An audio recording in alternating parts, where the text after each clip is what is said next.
Ellie Patterson is me, of course, looks like me, physically moves like me, thinks like me. That's the way writing is. You can't really write or create something that is not based on something that you know. And typically we all start with ourselves. And once you start into something, every other character that comes into your story is based on someone else, whether it's someone you might even have just had a conversation with on an airplane. I mean, it's based on someone so that you can imagine them to the point where you're acting their part. So the male characters in the comic strip were based on people I did know. And when I drew them, I thought about the people that I knew and how their voices were and how their expressions were and how their body language was, because we all use our hands and our bodies in different ways. In fact, I have a friend, his name is Mike Peters, he's a wonderful cartoonist, and I can tell Mike from 10 blocks away just by the way he walks and stands. It's Mike, it's got to be Mike. So these things, if you're an illustrator, if you're an artist, if you're a performer, these things all make a difference to how your performance goes. If you can, incorporate someone else's face and body and actions. But when you're a storyteller, the ideas are all yours, even though the characters might be based on someone else.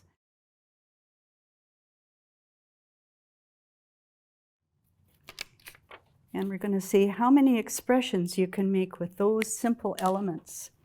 So if you put the eyeballs way up top here, it changes the look of the character altogether.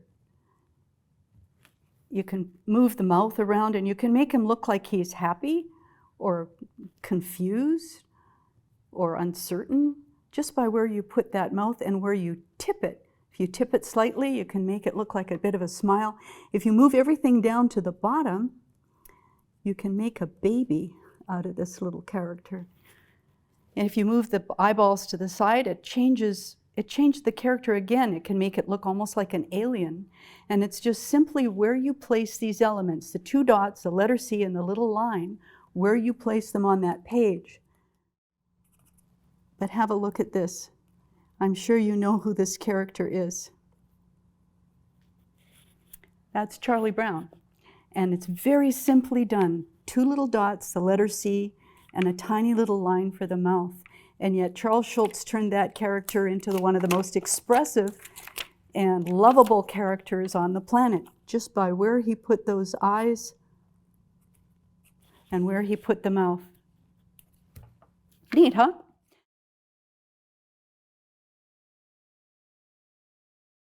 Drawing is not fast and it's not easy. Like if I'm drawing Ellie Patterson, for example, because it's almost like my signature, I can draw her leaning against her hand with her hair sort of like this, and it's like my signature. I've done it so many times that it's I can do it in my sleep.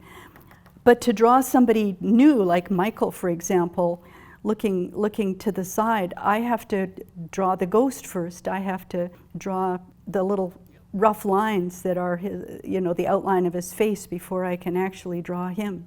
Because it's not instant and because I have to work at it, I don't really like anyone to watch me draw because it takes some time. There's the mouth again. I was showing you that little line. I showed you the little line before that can go anywhere. See, I've got the mouth there, but I can change his expression just where I put that little line. So it took me a while to figure that out.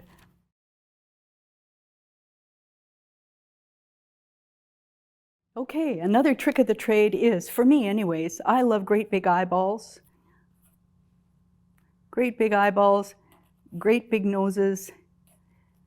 And the bigger the eyeballs and the bigger the nose, the less space there is for brains, right? So you can have a lot of fun with these characters with great big eyes, and it doesn't matter if it's a dog or a cat or a horse, as long as it's got a great big nose, big eyeballs, not much brain space, you can make a funny character just like that. A trick of the trade. Here's a mom, a goofy mom character holding her baby, and she's got a little backpack there, and she's trailering her roll-on carry on there, you know. This is a typical cartoon drawing where you've got giant eyeballs, giant nose, and no brain space, right?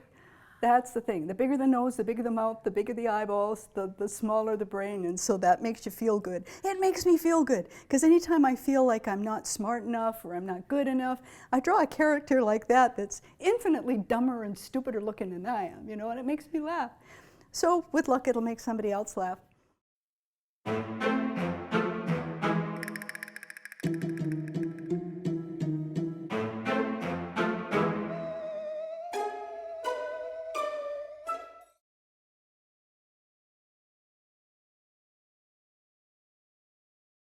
If you can draw a skeleton, you're much farther ahead when you start to draw the body, because everything has a structure inside.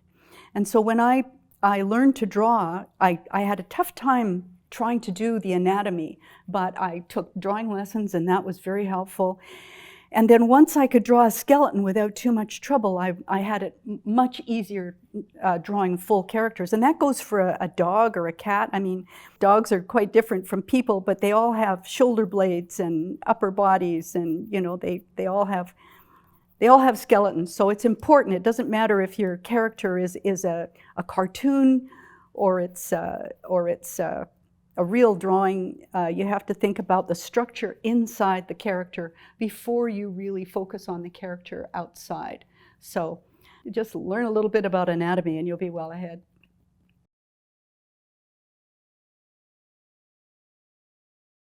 If I was going to draw these up in ink, I would be using all of this stuff. In order to draw these up with ink, it's now quite a big project because I'm using instruments to give me that arc.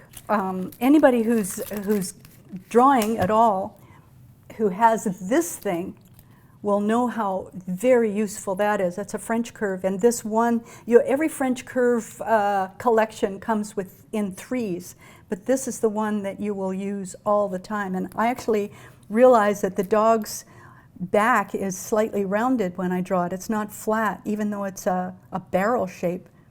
It's slightly rounded. And I use this more than I use a ruler. Where's my ruler? Well, you know what a ruler looks. So I use this because it's transparent and I can see through it, and it gives me more perspective than if I'm using a ruler that blanks out half of my image. So I love the transparent plastic gadgetry that I can use. And these, you'll find oval templates and circle templates if you can find these, you get them because they are precious. Look at all these different ovals that I have to choose from here. And all of these things are absolutely essential tools of the trade.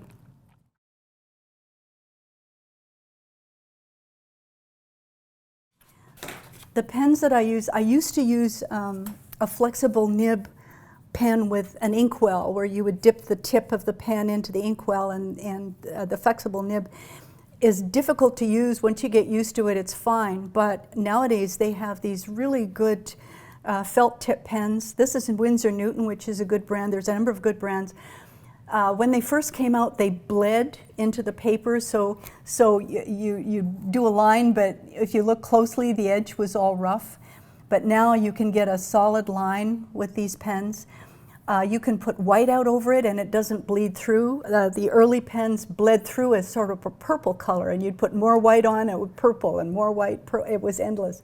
So now they've perfected these pens, and it has made drawing so much easier. I mean, you don't have to dip it into the ink, and they do wear out, which is why I have so many. I'm such a cheapskate that I don't like to throw anything out, so even if it's half dry, I'll keep it, and I might be able to use it later for cross-hatching. Like this one is starting to get dry, but you can see that the line, I can get a fine dry line with this, so I don't throw anything out.